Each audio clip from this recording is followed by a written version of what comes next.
dangane da kasancewar kun kwana kun hantsi a fadin sarkin Kano. A'udhu billahi samil alim minash shaitanir rajim. Bismillahir rahmanir rahim. Sallallahu ala nabiyil karim.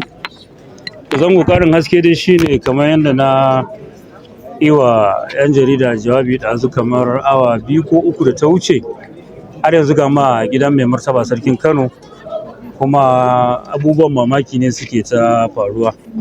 Kamar yadda na fara da safe ko da sassafe, abinda muke ta zato yanzu ya tabbata. Jami'an tsaro bisa umarnin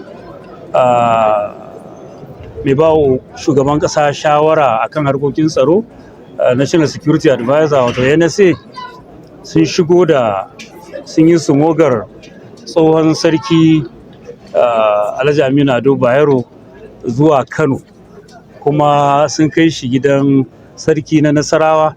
Na farko wannan hukuma gaba ɗayanta, ko ta 'yan sanda ko ta jami'an tsaro na ɓoye ko ta wanne hukumar tsaro ce, ba wata hukuma da take da ikon ɗaukar kayan gwamnatin jihar Kano ta yi amfani da su don biyan buƙatarta.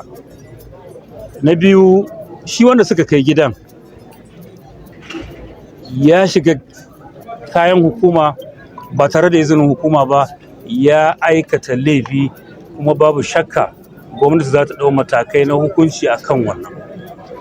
Wannan shine abubuwan mamaki da suke faruwa. Kamar yadda na faɗa da safe, dama labari ya zo mana cewa wato mai ba shugaban ƙasa shawara akan harkokin tsaro, National Security Advisor, shi ya tura jirage guda 2 jiya da asbahi suka ɗauko tsohon sarki suka kawo shi Kano.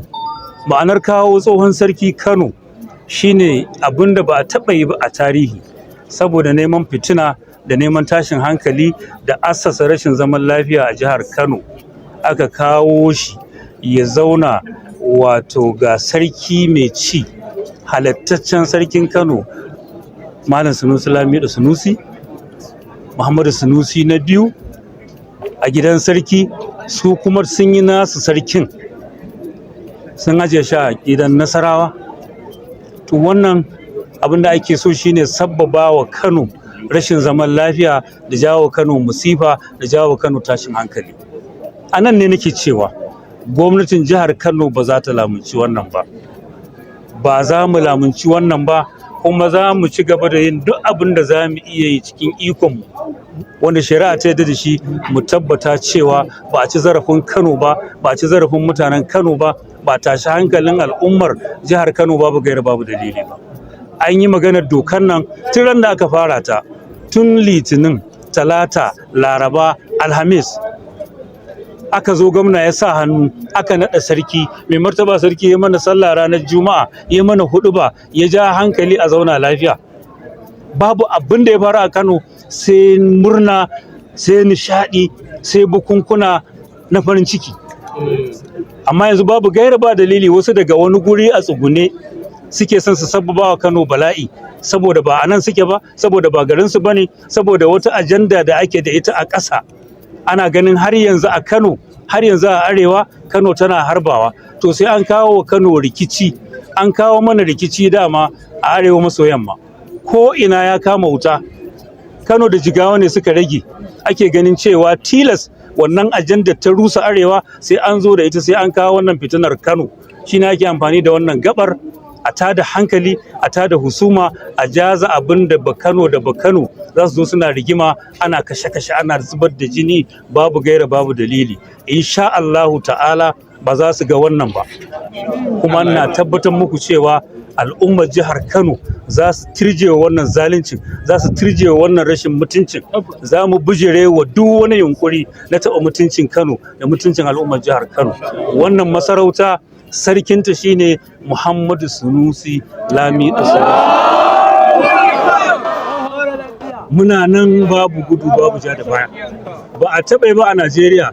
Mu yanzu mun yadda mun ɗauki wannan ƙaddara ta tarihi, kuma in Allah ya yarda ba za mu ba mutanen Kano kunya ba. Akwai a haɗuwar mutane ana ganin kamar garin zai hargitse. Haka ganin wani mataki za ku ɗauka da ganin cewa ba a da gangan da ganganci aka haifar da wannan, da gangan da ganganci aka kitsa wannan, da gangan ana sane.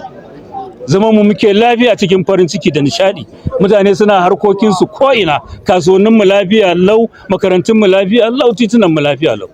Amma sai ake ganin kyashin wannan, ake ganin ba za a bari mu zauna lafiya ba. An samu gaba ta rusa Kano, ba za a bari wannan gabar ta kubce ba. In Allah ya yarda, duk mai rusa ko mai burin rusa Kano, Allah zai rusa shi rugu-rugu. Duk mai shirin rusa Kano ko kawo Kano hargitsi, muna nema, muna addu'a Allah ya hargitsa zarafinsa, Allah ya hana shi zaman lafiya. All right, so can you just translate for us in English what's the situation that's going on right now in Kano State? You say?